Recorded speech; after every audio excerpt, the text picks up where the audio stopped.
Bonjour Église du Seigneur. Tout le monde va bien? Es-tu prêt pour recevoir la parole de Dieu ce matin? Amen. Bien. Ce matin,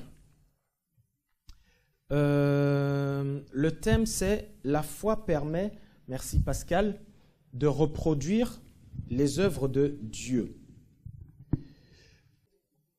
Romains 10, 17.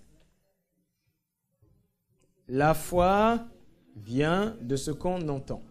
Ce verset nous indique la source de la foi, d'accord? La foi vient de ce qu'on entend et ce qu'on entend vient de la parole de Dieu.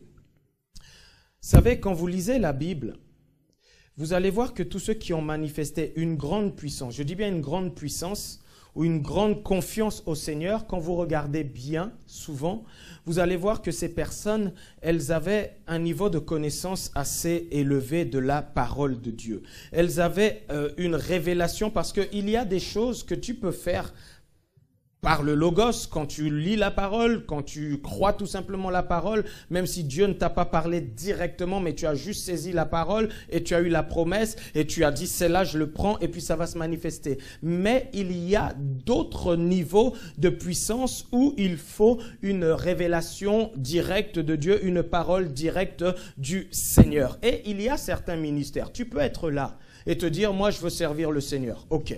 Tu peux être là et te dire, moi, je vais devenir pasteur, je vais devenir ceci, cela. Normalement, c'est pas comme ça que ça se passe. C'est Dieu qui nous donne l'appel. Mais tu peux, même en étant appelé à être pasteur, en étant appelé à avoir quelque ministère que ce soit, tu peux dire, moi, je veux une église ceci, moi, je veux cela, moi, je veux faire. Ça, c'est ton désir pour le Seigneur qui est bon. Mais ça ne veut pas dire que Dieu, dans ce cadre-là, il va faire selon ton désir. Souvenez-vous que David, le roi David, il a voulu bâtir une maison pour le Seigneur et qui était une bonne chose. Dieu a été touché par cela, mais Dieu a dit à David, c'est pas toi qui vas le faire, c'est ton fils. Donc parfois, on peut vouloir des choses.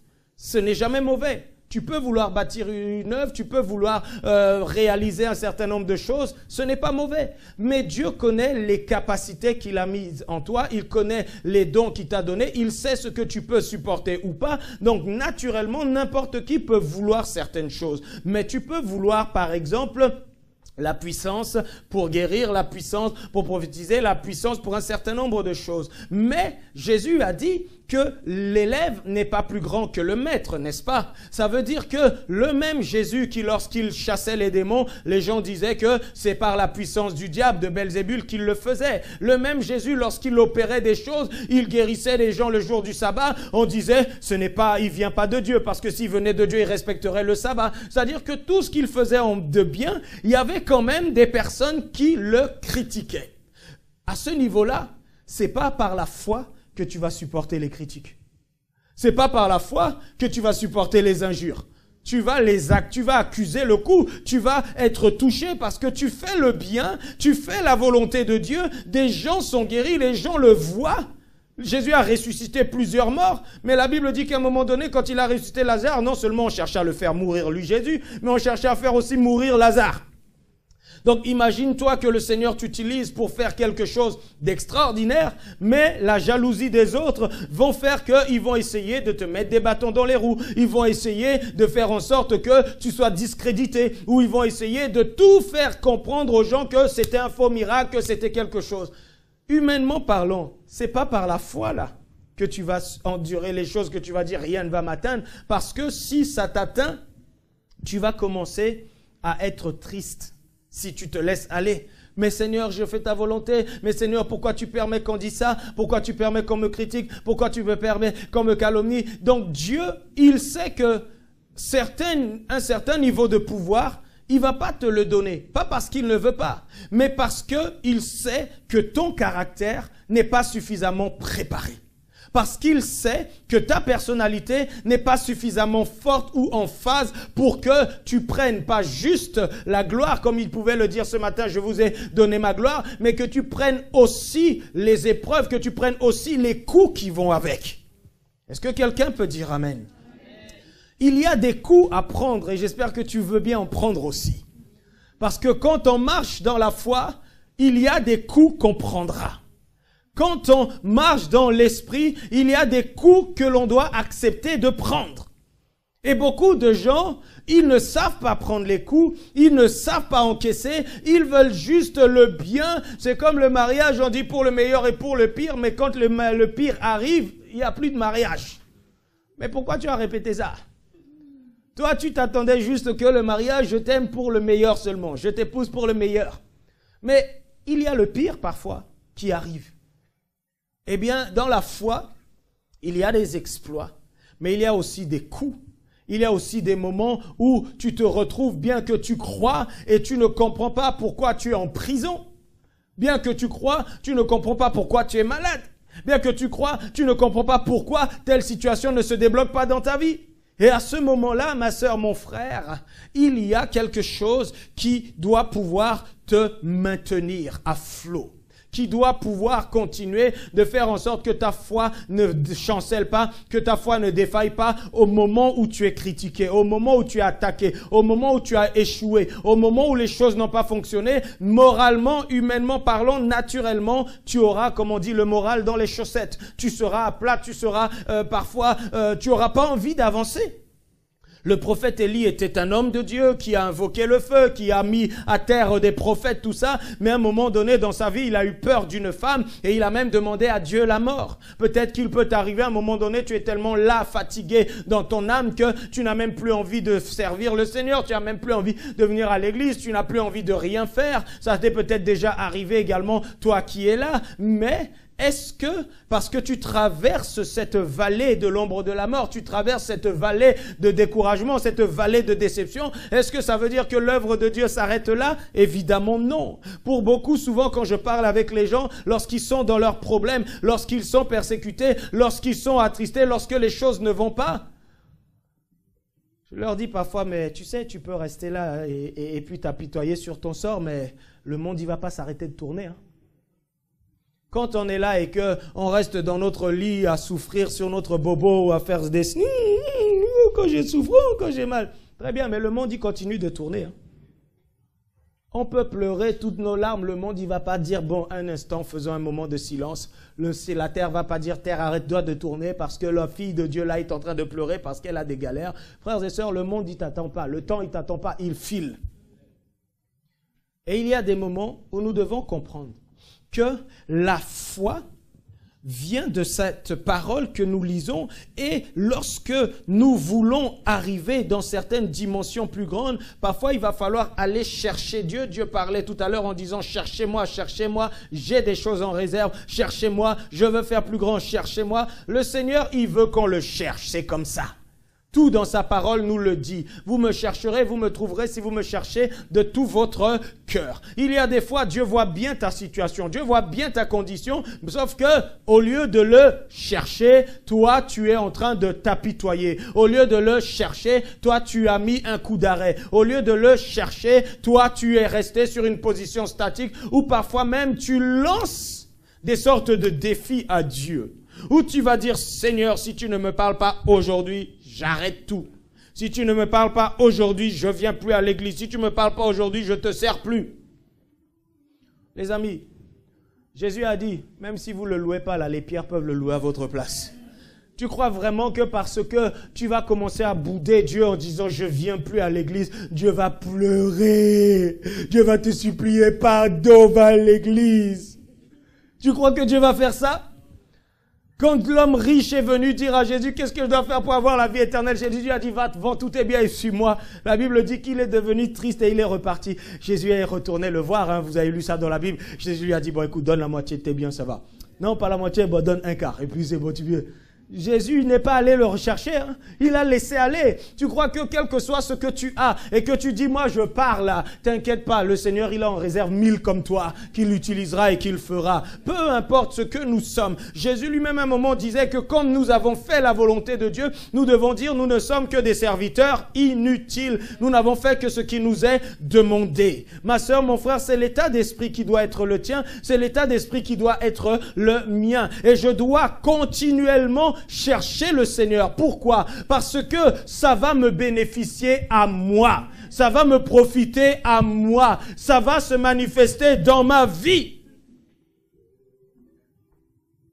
il y a dans la parole de Dieu, Colossiens chapitre 3 verset 16 qui est à l'écran, il est dit que la parole de Christ habite parmi vous abondamment. Instruisez-vous et exhortez-vous les uns les autres en toute sagesse, par des psaumes, par des hymnes, par des cantiques spirituels, chantant à Dieu dans vos cœurs sous l'inspiration de la grâce. Verset 17. Et quoi que vous fassiez en parole ou en œuvre, faites tout au nom du Seigneur, en rendant par lui des actions de grâce à Dieu le Père. Le verset dit que la parole de Dieu habite parmi vous abondamment. Le mot parole ici, c'est logos. Donc, c'est des paroles qui nous sont adressées à tous et pas de manière particulière. Mais il est dit que cette parole-là, elle habite parmi nous abondamment. Et dans ce mot-là, abondamment parmi nous, le mot parmi nous, il est vraiment question, quand vous regardez le texte original, de quelque chose qui se trouve en toi, au-dedans de toi. Donc, il est dit que déjà, le logos, il se trouve au-dedans de toi, il se trouve en toi abondamment, une grande quantité de paroles du Seigneur. Il y a une raison à cela parce que comme évidemment la foi est produite par la parole de Dieu, moins tu as de paroles habitant en toi, moins tu connais la parole, moins également tu pourras recevoir un réma, moins également ta foi pourra s'appuyer sur quelque chose. Les amis, le monde, il va continuer d'aller de mal en pis. Les situations vont continuer de se dégrader, mais ça ne se dégradera pas pour tout le monde pareil. Les enfants de Dieu, notre source, notre condition, tout cela, nous dépendons du ciel. Même lorsqu'il y a des crises ici-bas, même lorsqu'il y a des choses qui ne vont pas, si toi tu es connecté au ciel, si toi tu es connecté aux ressources divines, ces ressources seront ton partage et tu traverseras les difficultés et tu ne manqueras de rien. Beaucoup ne manquent de rien, non pas parce qu'ils ont la foi, mais beaucoup dans ce pays en tout cas ne manquent entre guillemets de rien parce qu'ils ont juste la grâce de vivre dans un pays où la solidarité fait que on a des aides sociales, on a beaucoup de choses. Vous savez, quand tu es malade, tu as la sécu, tu as le couvert CMU ou d'autres choses ou quoi, et beaucoup, tu n'as même pas besoin de manifester la foi quand tu es malade. Tu vas juste voir ton médecin et puis voilà, l'ordonnance est payée et puis il y a le ceci et puis il y a des choses qui te sont remboursées. C'est vrai ou pas? Tu n'as même pas besoin d'avoir la foi pour manger. Si tu as un salaire, tu l'as. Si tu as des allocations, tu les as. Et donc, tu sais ce que tu gagnes. Et donc, automatiquement, les choses là, tu n'as même pas besoin d'exercer ta foi. Mais il y a des pays là. Et on a un d'où je viens moi. Là, même quand tu te lèves le matin, tu sais même pas si tu vas manger. Quand tu décides de jeûner et prier, tu sais même pas si après ton jeûne et ta prière, tu vas trouver de quoi manger. Il n'y a pas de médecin où tu vas et qui va te recevoir gratuitement.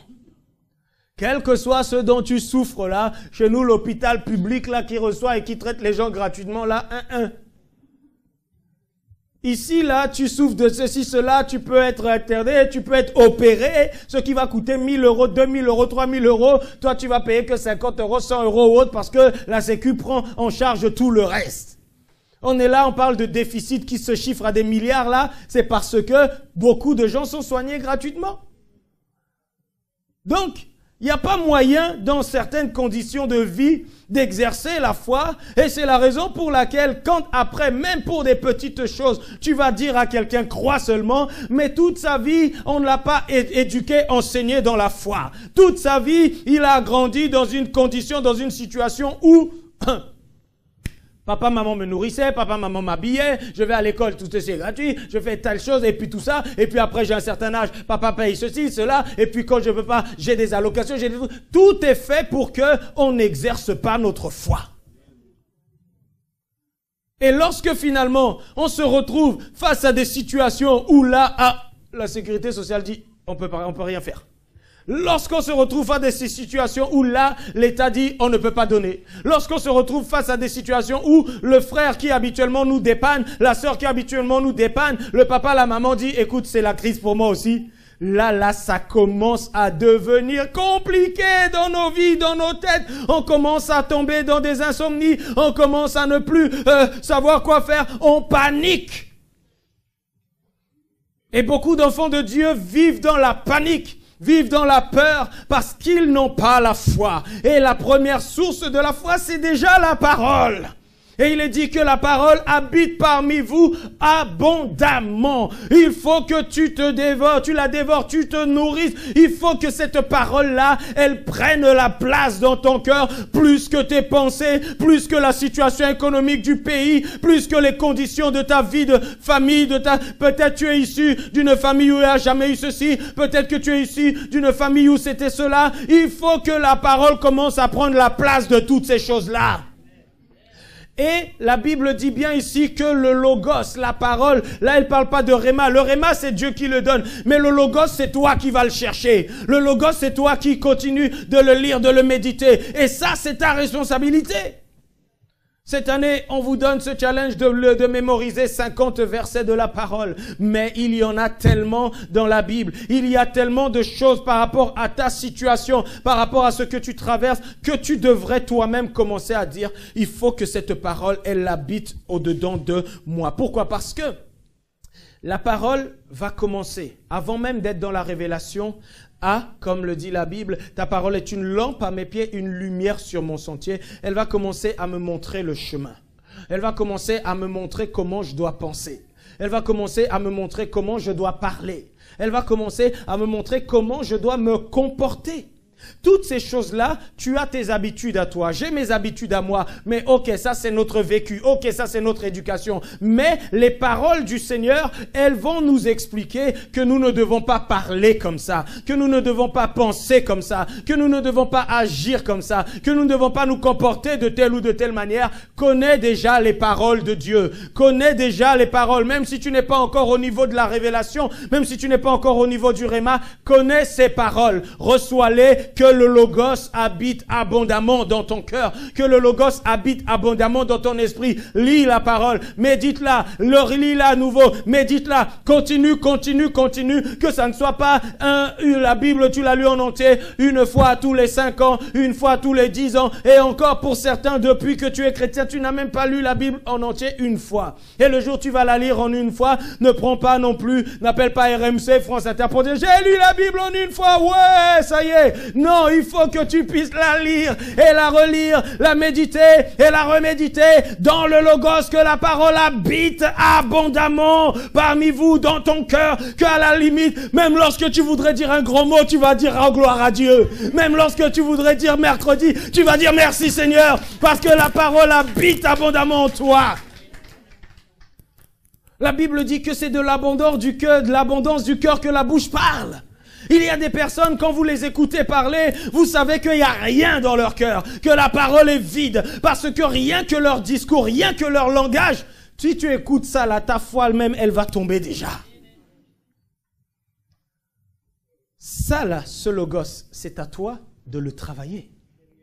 C'est à toi de te décider. Et quand il s'agit de se décider là, la dernière fois on a parlé du fait qu'il faut passer à l'acte. Les amis, lorsque tu te dis, je vais lire tous les jours la parole, 20 minutes ou 30 minutes, je vais lire tous les jours 4 chapitres, 5 chapitres ou autres, je peux te garantir que tu auras toujours des problèmes à le faire. Oh, ceci, cela. Oh, au moment où tu vas le faire, mais j'ai tellement vu ma journée là, je veux me reposer un peu. Je regarde le bon film, le bon truc, telle chose. Il y a toujours quelque chose. Et puis tu vas relayer dans ton Facebook préféré là, et puis tu vas rester dedans, et puis je clique là, je vois ça, je like là, et puis ça, et puis finalement, 40 minutes est passé, 1 heure est passée. Vous qui êtes dedans là, jusqu'à 1 heure du matin là.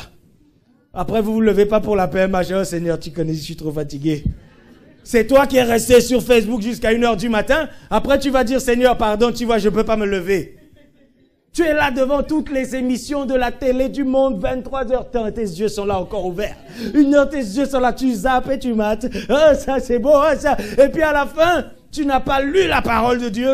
Et puis tu es vide de la parole. Et puis tu es vide de la prière. Et après, tu veux de grands miracles. Mais on se moque de qui? Tu te moques de toi-même, hein? Il faut que tu le saches au passage. Parce que tout ce que nous faisons là, ça ne change pas Dieu. Ça ne change pas ce qu'il est. Il veut que la parole habite abondamment. Il est dit, instruisez-vous et exhortez-vous les uns les autres en toute sagesse par des psaumes, par des hymnes. Instruisez-vous, cherche l'instruction, cherche à entrer dans sa parole. Les amis, si vous ou certains veulent vivre une vie fade là, une vie chrétienne, moyenne, ça je n'en veux pas pour ce qui me concerne. Il n'y a pas un Dieu moyen, il y a un grand Dieu. Il n'y a pas un Dieu de petits miracles, un demi-dieu, il y a un grand Dieu au-dessus de tout. Quand je vois tout ce qu'il a fait, parfois, moi-même, je me demande quand je lis la parole. Bien que je sais, je dis, Seigneur, c'est vraiment vrai ça? C'est vraiment vrai? Parce que c'est tellement... il y a des promesses, il y a des choses qui sont tellement déroutantes. Où tu te dis, mais si ça, c'est la vérité...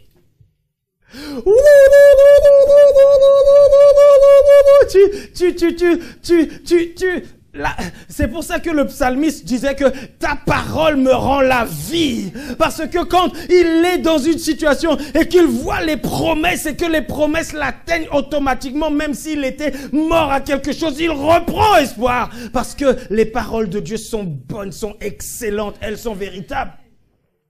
Mais si tu es là et que tu vois la Bible juste comme un beau livre, ou comme de belles histoires, bien que tu as lu quelque part qu'il est dit que Dieu est le même hier, aujourd'hui, éternellement, mais quand tu vois ce qu'il a fait, si je te demande, est-ce que tu crois que l'eau peut sortir d'un rocher? Tu vas dire Amen, mais si après on commence à te faire réfléchir, tout ça, quand la foi de la tête commence à résonner, les choses vont commencer à changer. Tu sais que Dieu, il peut, ça c'est sûr. Mais toi-même, dire que j'ai besoin de, j'ai pas suffisamment d'huile et que l'huile va commencer à sortir. Bon, je te rassure, il faut un réma pour ce genre de choses. Mais, vous voyez, le réma ou logos, notre état de croyance est à quel niveau?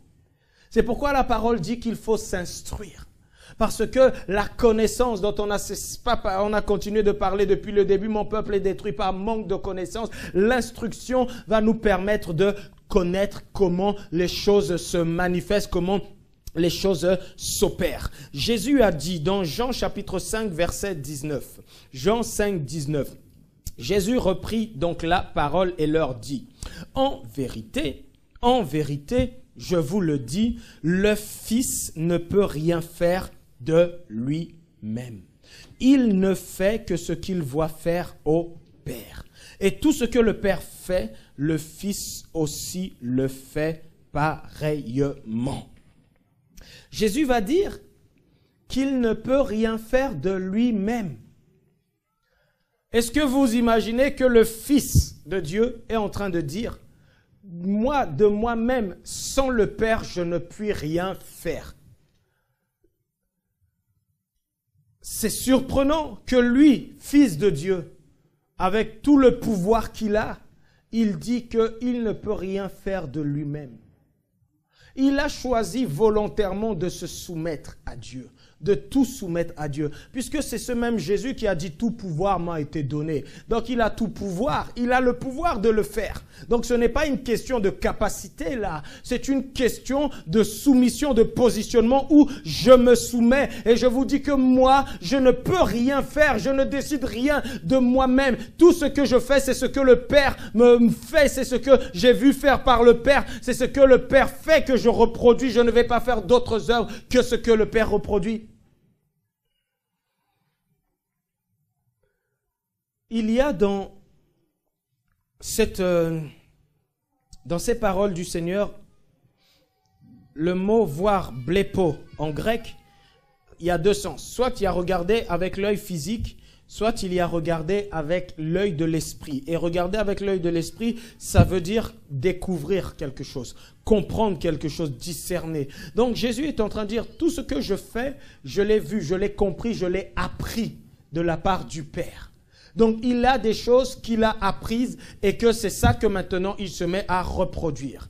Et la parole de Dieu, c'est ce qui permet notre instruction, c'est ce qui va nous permettre d'apprendre et de reproduire. Vous savez, frères et sœurs, la meilleure école pour servir le Seigneur, la meilleure école pour être un bon ministère, ce n'est pas, et je n'ai rien contre, bien au contraire, ce n'est pas le fait d'aller dans des écoles théologiques, ce n'est pas d'aller dans des écoles bibliques, c'est d'apprendre au pied d'un maître, c'est d'apprendre au pied d'un instructeur, c'est d'apprendre au pied de quelqu'un qui va nous introduire dans le ministère. Vous savez, même le monde, à un moment donné, il a compris que les meilleurs gens qui travaillent, c'est pas les gens qui sont allés à l'université et qui ont passé des tas de diplômes. Ils ont mis en place les contrats d'apprentissage parce qu'ils se sont dit que pendant que la personne elle apprend à l'école, eh bien elle pratique en entreprise, et vous allez voir qu'un petit jeune qui a fait 2 ans, 3 ans d'apprentissage, il a déjà 2 ans, 3 ans d'expérience professionnelle par rapport à quelqu'un qui a passé sa licence à l'université,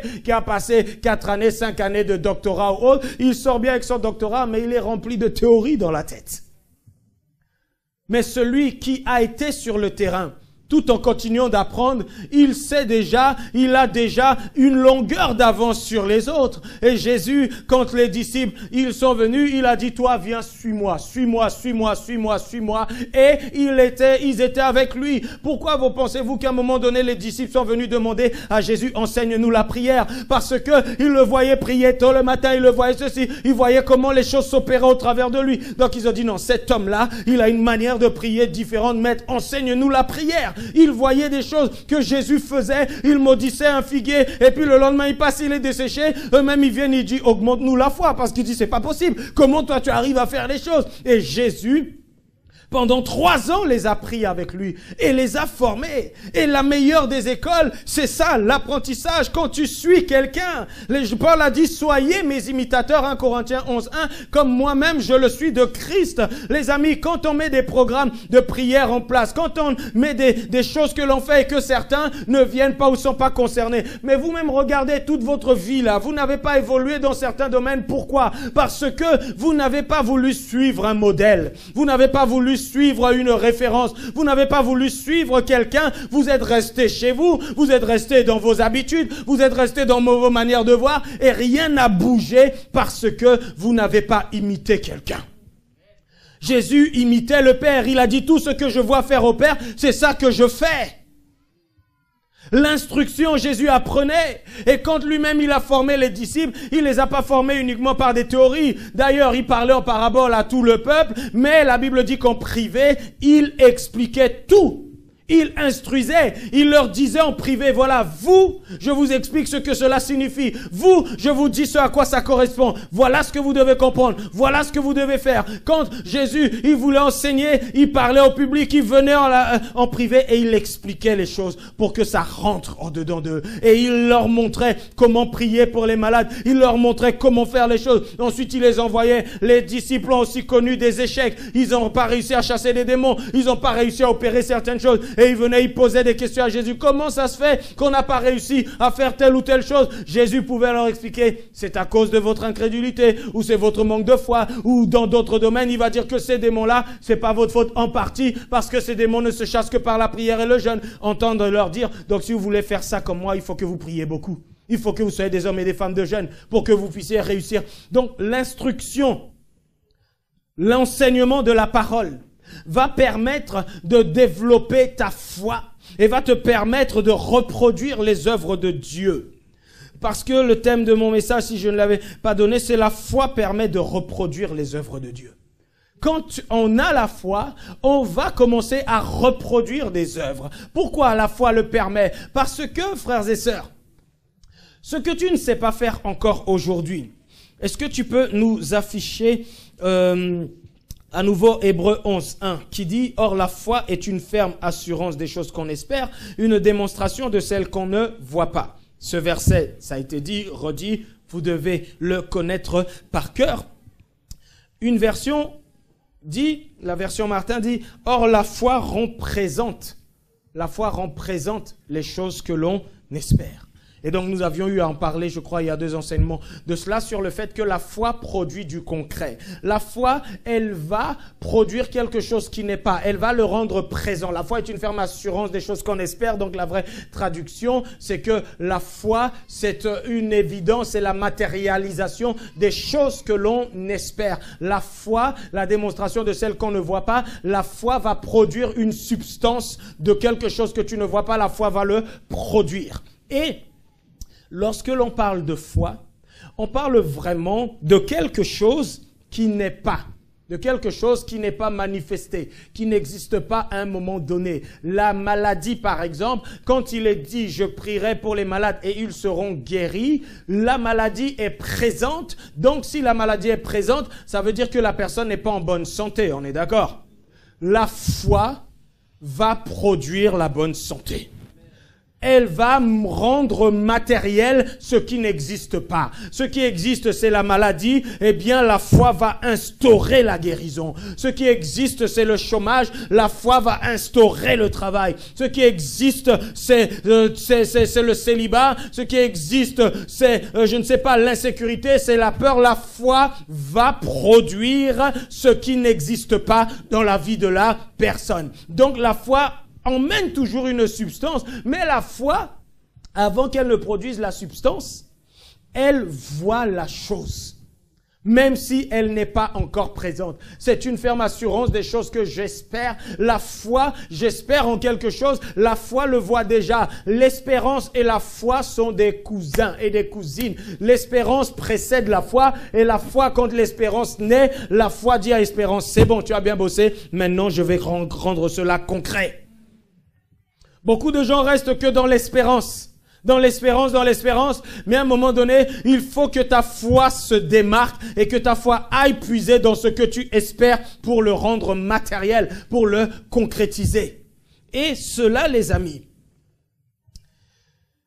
Hébreux 11:7, ce n'est qu'un exemple, bien qu'on en a cité pas mal d'autres.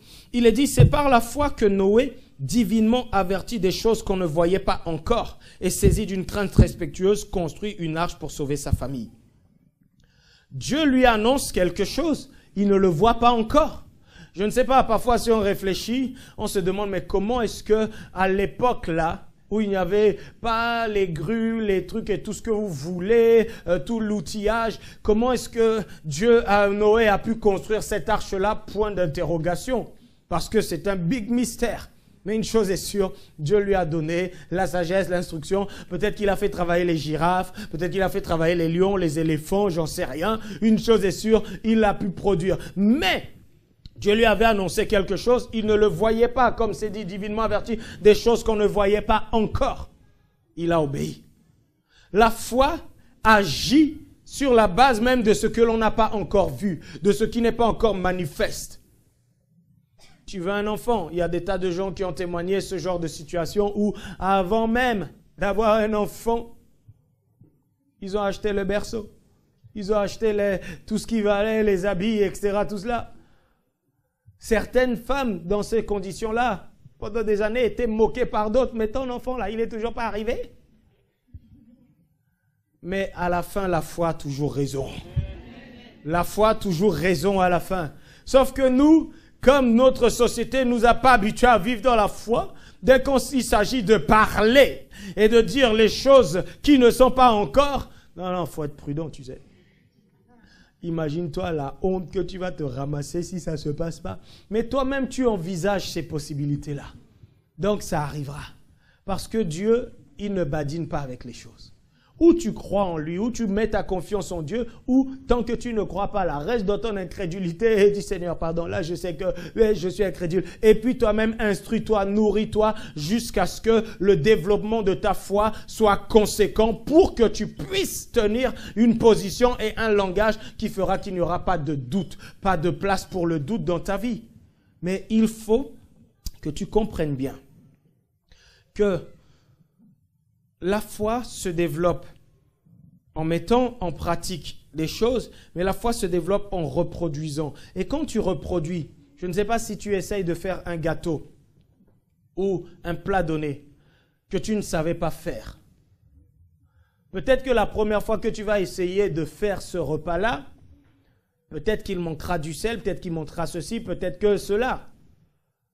Mais à force de le faire et de le refaire, le plat, tu vas voir qu'à un moment donné, au début, tu suivais à la loupe toute la recette que tu as imprimée sur Marmiton ou sur je ne sais trop quoi, afin d'essayer de bien reproduire. Mais à un moment donné, tu l'as fait une fois. Tu l'as fait 2 fois. Bon, là, il manquait un peu si. À un moment, tu n'as même plus besoin de regarder la recette. Parce que déjà, tu es tellement habitué, c'est en toi, là, tu sais à peu près le dosage, tous les trucs, et boum, boum, boum, tu le fais. La foi, c'est également son mécanisme. Au début, tu vas commencer à voir, à observer. Ça peut être ton pasteur, ça peut être ton responsable, ça peut être quelqu'un que tu vois utiliser, que tu vois Dieu l'utiliser. Tu vois une personne produire certains fruits, certains résultats et tu vas essayer de t'approcher de la personne, voir comment elle fait. Tu veux peut-être demain être un grand président, pas de la République, mais président de culte. Hein, mais tu as le droit de vouloir être un président, pas de souci. Tu veux demain être un grand chantre. Tu veux demain être un grand instrumentiste. Tu veux demain être quelqu'un, cela. Mais tu restes dans ton coin. Tu dis juste, voilà, moi, Dieu m'a appelé à ci, moi, Dieu m'a appelé à ça. Il faut que ce soit que Dieu qui me montre, que ce soit que Dieu qui me guide. Moi, je ne dois pas être enseigné par l'homme. Dieu ne fonctionne pas comme ça. Aie déjà un modèle. Observe-le, imite-le. Paul a dit, soyez mes imitateurs. Et quand tu imites, peut-être que tu vas commencer au début timidement. Peut-être qu'au début, tu vas pas trop savoir faire les choses. Mais au fur et à mesure, tu vas te perfectionner. Tu vas te perfectionner. Tu vas te perfectionner. La foi, elle reproduit les œuvres de Dieu. Dieu fait.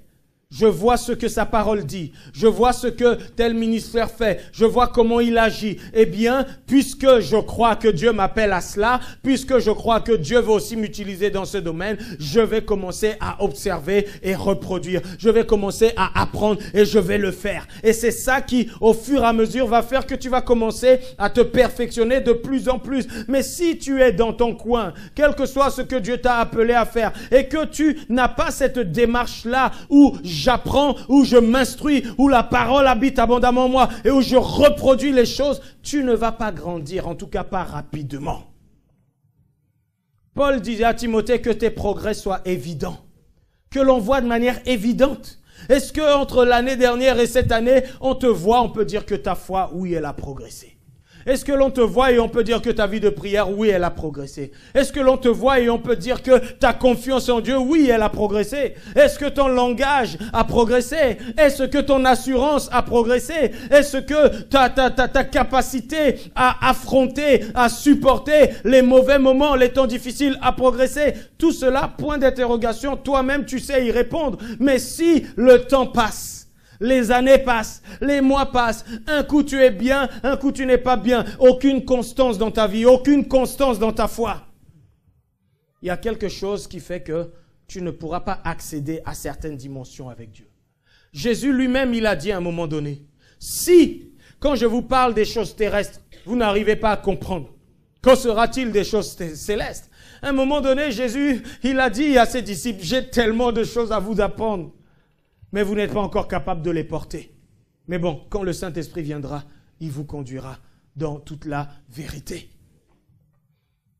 Il y a des choses qu'on n'enseigne pas, moi personnellement, parce que, et ce n'est pas du tout du mépris en disant cela, c'est juste que ça ne sert à rien. Certains, ils ne vont même pas comprendre. Et certains, même si je commence à enseigner certaines choses, ça va leur faire des sons de cloche dans leur tête. Ça va comme s'ils auraient pris des coups, ils seront KO debout. Mais il y a des réalités, je vous assure les amis, la parole de Dieu, au fur et à mesure que tu vas évoluer et grandir, le Seigneur va se révéler davantage à toi et t'apporter des choses. Il y a des choses, c'est pas pour les enfants. La Bible dit que l'héritier, tant qu'il est enfant, il n'est pas différent d'un esclave. Il a beau être héritier, mais c'est un esclave. On lui dit fais ci, fais ça. C'est pour les fils que certaines choses sont données. C'est pour les filles que certaines choses sont données, pas pour les enfants tout simplement. Et Dieu voudrais que tu comprennes ce matin que,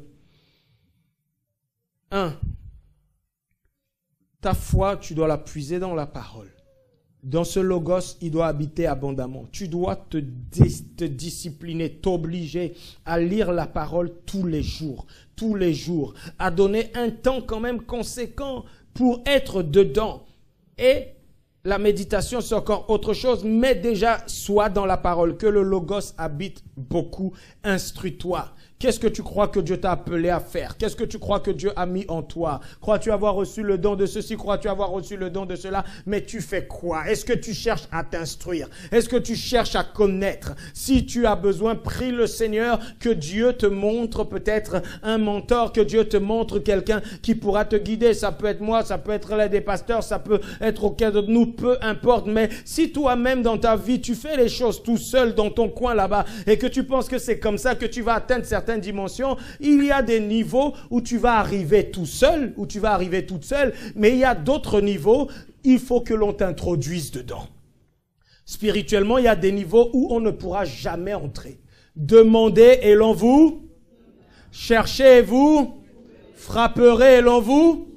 La troisième dimension, là, il faut qu'on t'ouvre pour que tu rentres. Il faut qu'on t'introduise. Oh, tu ne peux pas frapper tout seul et rentrer. Non. Là, il faut que quelqu'un de l'intérieur te fasse entrer. Il faut qu'un ministère donné libère sur ta vie une grâce qui est dans la sienne pour que tu la reçoives. Il y a des dimensions, frères et sœurs, tu pourras vouloir chercher, tu vas trouver ce qui relève de cette dimension-là. Mais entrer, il faut que quelqu'un là-bas t'ouvre et te fasse entrer pour que tu accède à cette dimension-là. Commence à œuvrer. Commence à pratiquer. Commence à reproduire le peu que tu vois déjà faire. Toutes ces questions-là qu'on a déjà eu à dire, et je vais m'arrêter là. Le fait que tu veuilles que Dieu t'utilise, tu veuilles que Dieu guérisse par toi, tu veuilles que ceci, cela, même si tu as encore des doutes, même si tu as encore des craintes, même si tu as encore des peurs, tu veux que prophétiser, mais tu as peur, et si ça ne se passe pas, et si il n'y a pas, ce n'est pas grave. Tu vas apprendre. Même si tu te trompes, tu vas apprendre. Même s'il n'y a rien, tu vas apprendre. Et au fur et à mesure que tu vas commencer à te perfectionner, mais si tu laisses la honte, je dis bien la honte, te bloquer, tu es mal barré. Tu es mal barré. Jésus, la Bible dit qu'il n'a pu faire aucun miracle à Nazareth, la ville où il est né, si ce n'est opérer que quelques guérisons. Il y a une leçon, il y a un enseignement à comprendre derrière, mais ce n'est pas le but de mon message. Mais il y a des choses, ma soeur, mon frère, même si tu n'arrives pas à les faire, même si elles ne se manifestent pas. Et c'est l'une des raisons pour laquelle le fruit de l'esprit est important. La patience est importante, la persévérance est importante. Parce que des choses auxquelles nous pouvons être confrontés et qui pourraient nous bloquer, qui pourraient nous perturber, si on n'a pas développé le caractère de Dieu, le fruit de l'esprit, la patience, on va à tous les moments de notre vie stagner, être découragé, rester à terre. Et je vous assure, là c'est la parole qui le dit, mais c'est aussi par expérience que je vous le dis. Pour ce qui me concerne, le secret de ma patience, certains ne savent pas forcément de quelle patience il s'agit, mais les gens qui me connaissent peuvent vous parler de cela. C'est rien d'autre que la prière. Rien d'autre que ça. J'oblige ma chair, quand je suis dans la prière, à passer parfois des heures, même quand je n'ai pas envie, même quand c'est la fatigue est là, même quand tout me pousse d'arrêter. Je dis, tu vas continuer de prier. Et je continue. Et je continue. Et ça peut passer des nuits entières, ça peut passer parfois des journées entières. Je suis là en train de prier, en train de prier. Je discipline ma chair. Mais je peux vous dire que quand les problèmes arrivent, quand les situations arrivent, quand les choses sont là, les amis, quand tout pousserait à t'emporter, à t'énerver, je me dis juste, Anissé, reste calme. La situation ne me dépassera pas. La Bible dit que Dieu ne permet pas que tu sois éprouvé au-delà de tes forces. Tout ça, ma soeur, mon frère, va devant le Seigneur. Si tu es quelqu'un de trop impétueux, va devant le Seigneur. Fais mourir ta chair. Si tu es quelqu'un de trop indiscipliné, va devant le Seigneur et discipline-toi à y rester. Si tu es quelqu'un qui parle trop, va devant le Seigneur et discipline-toi à l'écouter. La transformation qui va être produite dans ta vie, ça va te servir dans tous les domaines. Je dis bien dans tous les domaines. Et un homme de foi est également un homme d'équilibre. Un homme de foi est un homme de conviction, mais c'est un homme qui ne se laisse pas dépasser par les circonstances extérieures. Ça ne fait pas bouger ce qu'il croit. Ça ne fait pas bouger ce qu'il espère. Ça ne fait pas bouger ce qu'il attend, même quand c'est difficile. Et Jésus est notre modèle. Il a été patient. Apprends la patience. Il a été quelqu'un qui n'a jamais reculé devant les ténèbres, devant l'adversité. Ne recule pas, ma sœur. Prends des sources d'exemples et imite-les. Je te dis que cette année ne sera pas pareille pour toi. Il est temps que tu commences à imiter ceux qui ont la foi. Il est temps que tu commences à reproduire les œuvres que tu vois d'autres faire et qui sont bonnes. Ne reproduis pas les mauvaises choses, mais les bonnes choses, prends-les, copie-les. Tu as le droit de copier. Copie les bonnes œuvres des autres. Et elles vont commencer à devenir tes bonnes œuvres à toi également. Est-ce que quelqu'un a reçu quelque chose ce matin? Je vais t'inviter à te lever. Nous allons prier le Seigneur.